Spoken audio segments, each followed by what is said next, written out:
Hello friends, good morning, good afternoon, good evening. Welcome to my YouTube channel.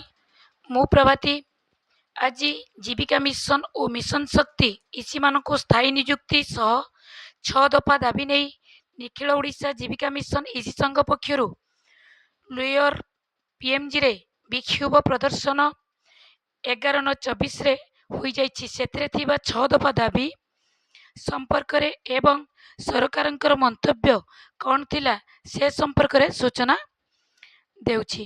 ପ୍ରଥମେ ମୋ ଚ୍ୟାନେଲକୁ କେହି ନୂଆ କରି ଆସିଥିଲେ ପ୍ଲିଜ୍ ଲାଇକ୍ ଏବଂ ସବସ୍କ୍ରାଇବ୍ଟିଏ କରିଦେବେ। ଏବେ ଆମେ ଜାଣିବୁ ଶ୍ରୀଯୁକ୍ତ ମୋହନ ଚରଣ ମାଝୀଙ୍କୁ ଇସିମାନଙ୍କର 6 ଦଫା ଦାବି କ'ଣ ଦିଆଯାଇଥିଲା ସେ ସମ୍ପର୍କରେ ଏବେ ମୁଁ ଜଣାଉଛି। ତାଙ୍କର ଦାବି ସମ୍ପର୍କରେ 1ରେ କ'ଣ ଥିଲା ନା ମିଶନ ଶକ୍ତି ଅଧୀନସ୍ଥ ଜୀବିକା ମିଶନ ଇସି ମାନଙ୍କୁ ସ୍ଥାୟୀ ନିଯୁକ୍ତି ଦିଆଯାଉ ଓ ଭାରତୀୟ ଶ୍ରମ ସମ୍ମିଳନୀରେ 45ରୁ 46ତମ ପ୍ରସ୍ତାବନା ଭିତରେ ୱାର୍କର ମାନ୍ୟତା ସୁପାରିଶକୁ କାର୍ଯ୍ୟକାରୀ କରାଯାଉ। ଏବଂ ଦ୍ୱିତୀୟରେ ଥିଲା ମିଶନ ଶକ୍ତି ଇସିମାନଙ୍କୁ ମାସିକ ମାନଦେୟ ସରକାରଙ୍କ ଦ୍ୱାରା ଘୋଷିତ କୁଶଳୀ ଶ୍ରମିକର ସର୍ବନିମ୍ନ ମଜୁରୀ ହାରରେ ପ୍ରଦାନ କରାଯାଉ। ତୃତୀୟରେ ଥିଲା ସମଗ୍ର ଓଡ଼ିଶାରେ 2024 ଏପ୍ରିଲ ଠାରୁ ଏବଂ କେତେକ ଜିଲ୍ଲାରେ ଅଧିକ ମାସର ବକେୟା ଭତ୍ତା ପ୍ରଦାନ କରାଯାଇ ନାହିଁ ଇସିମାନଙ୍କୁ ମୁଣ୍ଡପିଛା ହାରରେ ଭତ୍ତା ପ୍ରଦାନ କରାଯାଉ। ସୂଚନାଯୋଗ୍ୟ ଯେ 18 ଜଣଙ୍କ ଭତ୍ତାକୁ କେତେକ ଗ୍ରାମ ପଞ୍ଚାୟତରେ 30ରୁ 40 ଜଣ ଇସିଙ୍କ ମଧ୍ୟରେ ବଣ୍ଟନ କରାଯାଉଥିବା ସ୍ୱଳ୍ପ ଭତ୍ତାର ଅନ୍ୟାୟର ପୂର୍ଣ୍ଣଚ୍ଛେଦ କରାଯାଉ। ସହରାଞ୍ଚଳରେ କାର୍ଯ୍ୟରତ ଇସିଙ୍କୁ କୌଣସି ଭତ୍ତା ଦିଆନଯାଉଥିବାରୁ ସେମାନଙ୍କୁ ମାସିକ ଭତ୍ତା ସୁନିଶ୍ଚିତ କରାଯାଉ। ଇସିମାନଙ୍କୁ ବରିଷ୍ଠତା ଓ ଯୋଗ୍ୟତା ଭିତ୍ତିରେ ପଦୋନ୍ନତି ଦିଆଯାଉ। 6ରେ ମିଶନ ଶକ୍ତି ଅଧୀନସ୍ଥ ଜୀବିକା ମିଶନ ଇସିମାନଙ୍କୁ ନିମ୍ନଲିଖିତ ସାମାଜିକ ନିରାପତ୍ତା ପ୍ରଦର୍ଶନ କରାଯାଉ। ମିଶନ ଶକ୍ତି ଅଧୀନସ୍ଥ ଜୀବିକା ମିଶନ ଇସିମାନଙ୍କୁ ଗୋପବନ୍ଧୁ ଜନ ଆରୋଗ୍ୟ ଯୋଜନା ବୀମା ସୁବିଧା ପ୍ରଦାନ କରାଯାଉ। ମିଶନ ଶକ୍ତି ଇସିମାନଙ୍କ କାର୍ଯ୍ୟକାଳ ବୟସ 65 ବର୍ଷ ଧାର୍ଯ୍ୟ କରାଯାଉ। ମିଶନ ଶକ୍ତି ଇସିମା ମାନେ ସେବା ନିବୃତ୍ତ ହେବା ବେଳେ 5 ଲକ୍ଷ ଟଙ୍କାର ସହାୟତା ରାଶି ପ୍ରଦାନ କରାଯାଉ। ମିଶନ ଶକ୍ତି କୌଣସି ଇସି କାର୍ଯ୍ୟକାଳ ମଧ୍ୟରେ ମୃତ୍ୟୁବରଣ କଲେ ତାଙ୍କ ପରିବାର ବର୍ଗକୁ 5 ଲକ୍ଷ ଟଙ୍କାର ସହାୟତା ରାଶି ପ୍ରଦାନ କରାଯାଉ। ଓଡ଼ିଶାର କାର୍ଯ୍ୟରତ ସମସ୍ତ ସ୍କିମ୍ ୱାର୍କରଙ୍କ ମଙ୍ଗଳ ପାଇଁ ସ୍କିମ୍ ୱାର୍କର ମଙ୍ଗଳ ବୋର୍ଡ ଗଠନ କରି ଏହି ମଙ୍ଗଳ ବୋର୍ଡ ଜରିଆରେ ସ୍କିମ୍ ୱାର୍କର ସନ୍ତାନ ଶିକ୍ଷା ବୃତ୍ତି, ଝିଅ ବାହାଘର ସହାୟତା, ଗୃହ ନିର୍ମାଣ ସହାୟତା ଓ ସେବା ନିବୃତ୍ତି ପରେ ମାସିକ ପେନସନ ବ୍ୟବସ୍ଥା କରାଯାଉ।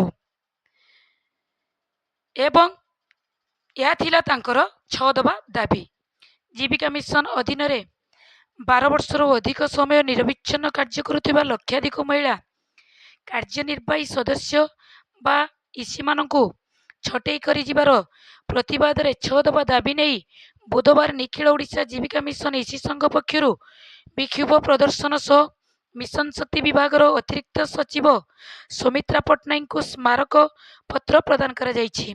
ଶ୍ରୀମତୀ ପଟ୍ଟନାୟକ ଏହି ସ୍ମାରକ ପତ୍ର ଗ୍ରହଣ କରି ଇସି ସଂଘର ଦାବିଗୁଡ଼ିକ ଉପରେ ଚଳିତ ମାସ ଶେଷ ସୁଦ୍ଧା ଏକ ବୈଠକ କରାଯିବ ବୋଲି ପ୍ରତିଶ୍ରୁତି ଦେଇଛନ୍ତି। ବିଭାଗ ଦାୟିତ୍ୱରେ ଥିବା ଉପମୁଖ୍ୟମନ୍ତ୍ରୀ ପ୍ରଭାତୀ ପରିଡ଼ାଙ୍କ ଅଧ୍ୟକ୍ଷତାରେ ଏହି ବୈଠକ ସଚିବ ଏବଂ ବିଭାଗୀୟ କମିଶନର ତଥା ଶାସନ ସଚିବ ଶାଳିନୀ ପଣ୍ଡିତ ଓ ସଂଘର ପ୍ରତିନିଧିମାନେ ଏଥିରେ ଉପସ୍ଥିତ ରହିବେ ବୋଲି ସେ କହିଥିବା ଇସି ସଂଘ ପକ୍ଷରୁ କୁହାଯାଇଛି।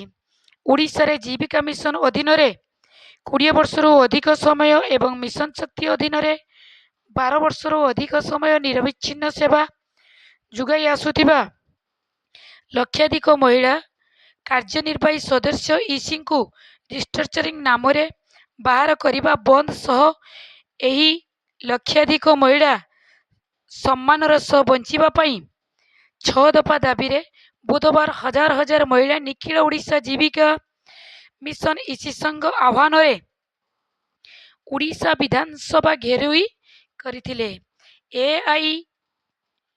ଏଆଇଟିୟୁସି ସଂଯୁକ୍ତ ନିଖିଳ ଓଡ଼ିଶା ଜୀବିକା ମିଶନ ଇସି ସଂଘର ସଭାପତି ତଥା ଏଆଇଟିୟୁସି ରାଜ୍ୟ ସମ୍ପାଦକ ଜୟନ୍ତ ଦାସଙ୍କ ଅଧ୍ୟକ୍ଷତାରେ ଓ କାର୍ଯ୍ୟକାରିଣୀ ସଭାପତି ସଂଘମିତ୍ରା ଜେନାଙ୍କ ସଂଯୋଜନାରେ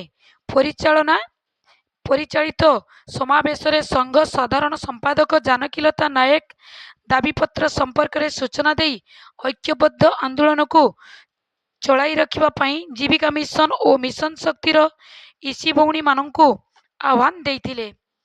ଏହି ସଭାରେ ଏଆଇଟିୟୁସି ରାଜ୍ୟ ସାଧାରଣ ସମ୍ପାଦକ ବିଜୟ ଜେନା, ଖୋର୍ଦ୍ଧା ଜିଲ୍ଲାର ସଭାପତି ସୁର ଜେନା, ସଂଘ ଉପସଭାପତି ତପନ କୁମାର ସିଠ, ସ୍ମାରକୀ ସ୍ୱାଇଁ ଓ ପ୍ରଭାତୀ ସାହୁ ପ୍ରମୁଖ ଉଦ୍ବୋଧନ ଦେଇଥିଲେ ଏବଂ ଏହି 6 ଦଫା ଦାବି ନେଇ ମିଶନ ଶକ୍ତି ଅତିରିକ୍ତ ସଚିବଙ୍କୁ ପ୍ରଦାନ କରାଇଥିଲେ।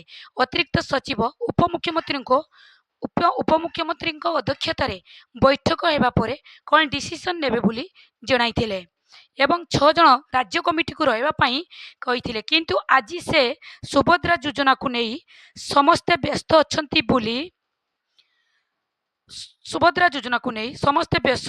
ଅଛନ୍ତି ବୋଲି ଅତିରିକ୍ତ ସଚିବମାନେ ଏକ ହୋଇପାରିନଥିବା ଯୋଗୁଁ ଆସନ୍ତା 19 ତାରିଖ ସୁଦ୍ଧା ରାଜ୍ୟ କମିଟିକୁ ଡକାଇ କ'ଣ ସିଦ୍ଧାନ୍ତ ନିଆଯାଇଛି ଜଣାଇବେ ବୋଲି ଦର୍ଶାଇଛନ୍ତି।